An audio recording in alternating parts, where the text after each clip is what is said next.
और मैंने रोटियां बना ली हैं। ये बहुत ही आसान है रोटियां बनाना।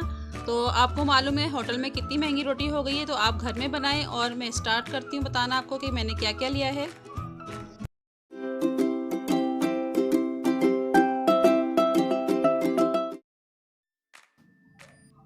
अस्सलाम वालेकुम, welcome back to my YouTube channel. आप देख रहे हैं किचन विद कौसर। और किचन विद कौसर में बहुत ही ज़बरदस्त सी रोटियां बनने लगी हैं। और रोटियां हैं खमीरी रोटी जो तंदूर पे मिलती हैं। तो मैं आपको बताती हूँ, इसमें सिर्फ 3 चीज़ें डलेंगी और बहुत ही आसान है ये रोटियां बनाना। तो मैंने मैदा लिया है आधा किलो, और ये कप लिया है मैंने 2 कप लिए हैं ये।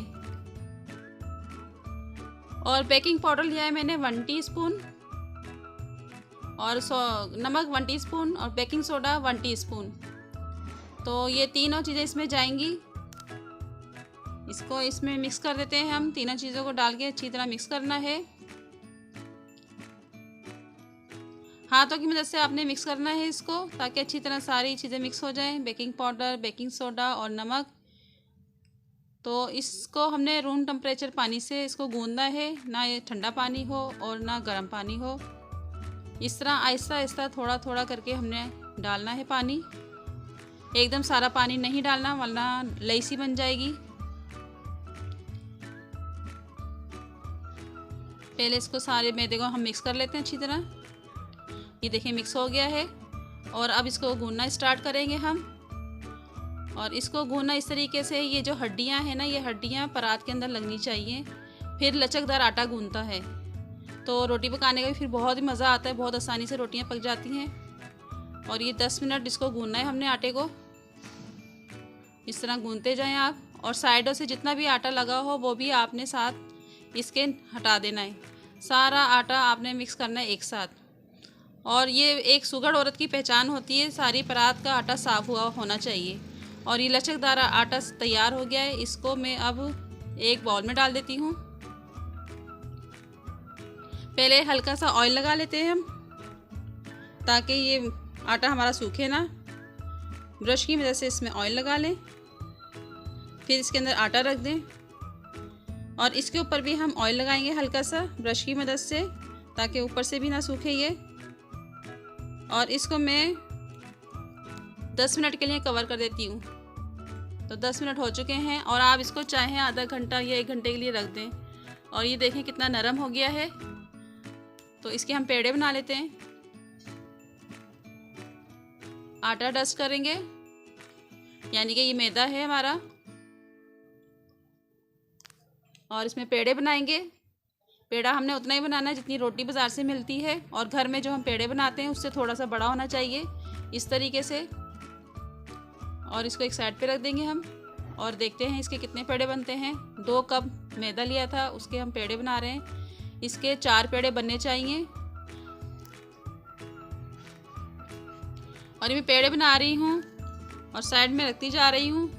और पेड़ों को भी हमने थोड़ी देर के लिए रखना है। देखा आपने होटल में देखा होगा, पठानों लोगों के पेड़े बने हुए होते हैं पहले से ही। वो तो 2-3 घंटे पहले बना के रख देते हैं। पेड़े बनाने का मकसद ये होता है कि आटा ना ज़रा नरम हो जाता है और रोटी भी अच्छी बनती है।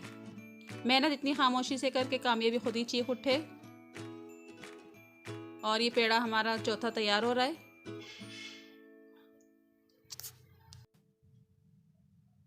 पेड़े बनाने बहुत आसान है, बस 2-3 दफ़ा इस तरह करें, इस तरह तो पेड़ा बन जाता है। और एक छोटा सा बच गया था आटा, तो ये इसका भी मैंने पेड़ा बना लिया है। मैं देखती हूँ अगर पेड़े छोटे होंगे तो मैं ये इसके अंदर ऐड कर दूँगी थोड़ा थोड़ा सा, तो 4 पेड़े हो जाएंगे। तो इसको हम कवर कर देते हैं 10 मिनट के लिए।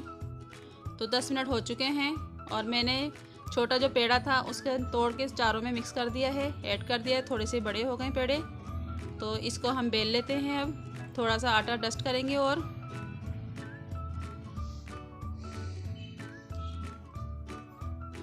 पहले हम चारों तरफ से इसको आहिस्ता आहिस्ता बढ़ाएंगे इस तरीके से, ताकि ये मोटे मोटे इसके किनारे ना हो, दरमियान से पतली हो। मोटे मोटे किनारे हों तो अच्छी नहीं लगती।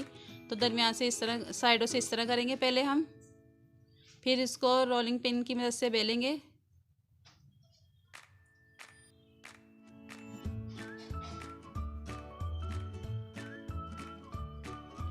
इस तरीके से आहिस्ता आहिस्ता बेलते जाएं, इसको बढ़ाते जाएं। और ये देखिए मैंने बड़ा रोटी बना ली है और इसमें मैं थोड़ा सा पानी भी लगाऊंगी। पानी से ये होता है कि पानी वाली साइड हम तवे के ऊपर डाल देंगे ताकि रोटी गिरे ना तवे के ऊपर से और अच्छी तरह सीख भी जाए, हल्की सी सुनहरा रंग आ जाए उसका, तो जले भी ना। तो चलें आइए तवे पे डालते हैं। तवा गरम भी हो गया है। तवा लोहे का लेना है और तवा गरम हो चुका है और इस पर मैं रोटी डाल देती हूँ इस तरीके से। और बिल्कुल स्लो आंच रखनी है, बिल्कुल स्लो, जिस तरह हम चावलों का दम देते हैं। और ये देखें आहिस्ता आहिस्ता बबल आने शुरू हो गए हैं। आंच तेज़ नहीं होनी चाहिए वरना पता है आपको कि नीचे से रोटी जल जाएगी और ऊपर से कच्ची रहेगी।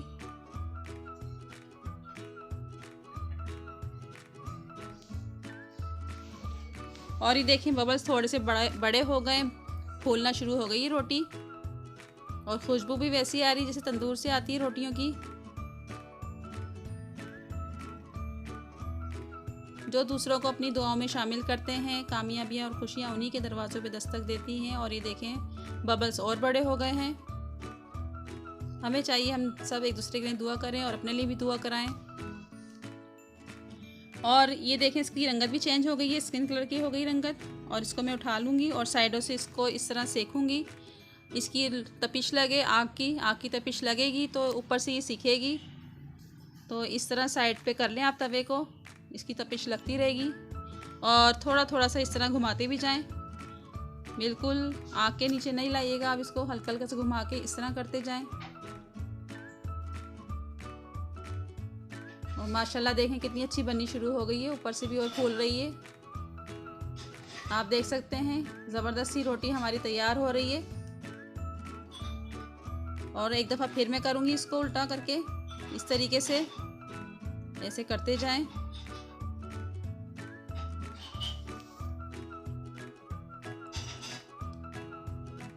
अब तकरीबन हमारी रोटी पक चुकी है, बस थोड़ी सी कसर बाकी है, तो इसको थोड़ा सा और कर लेते हैं हम। रोटी बिल्कुल तैयार हो गई है और मैंने चूल्हा भी बिल्कुल स्लो कर दिया है। और रोटी को हम अब निकालेंगे और ये बड़ी आराम से इस तरह इसको निकालना है। बहुत ही मज़ेदार खुशबू आ रही है ज़बरदस्त सी। और मैं आपको नीचे से भी दिखाऊंगी कैसी बनी है। ये देखें एकदम परफेक्ट रोटी बनी है हमारी, कितना ज़बरदस्त कलर आया है।